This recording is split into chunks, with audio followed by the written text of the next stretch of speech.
Hi guys and hello mga ka-animal lovers. So for today's video ay gagawa tayo ng home remedy para gamutin ang ubot sipon ng aking mga fur babies. So ang una nating i-prepare is ang oregano leaves.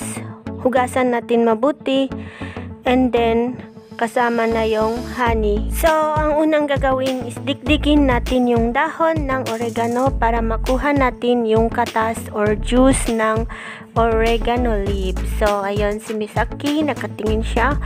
Siya pala ay may ubo. Wala naman siyang sipon. Ubo lang siya. And yung ibang aso ko may ubo rin. Kaya papainumin ko silang lahat kasi nagkahawa-hawa na sila.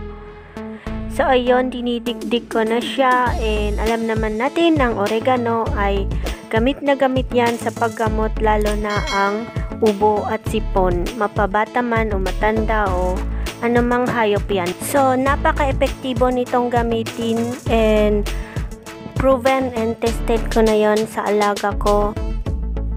And this is it na. And next naman natin na gagawin is haluan natin ng honey. Isang kutsara lang ilalagay natin na honey. Alam naman natin na ang honey ay isa rin sa sikat na home remedy na ginagamit ng karamihan para gamutin ang iba't ibang sakit. Mapatao man yan o hayop po. After that, mix lang natin para mahalo ng maayos. And wait, tikman ko muna kung okay ba siya, kung di ba siya masyadong matamis. For that, tikim ako ngayon bago ko ipatake sa aso ko. And ayun, okay naman siya.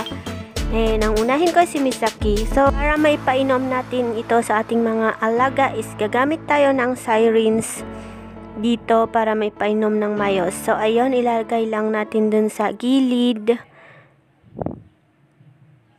And gustong-gusto ni Misaki yan. Sunod naman si Kuka na may ubo. Ubo rin yung sa kanya. Wala naman siyang sipon. Ayan, sa gilid lang siya itutusok. Ay nga, gustong-gusto naman ni Kuka. By the way, 2 times a day ko lang sila pinapainom. 5 ml.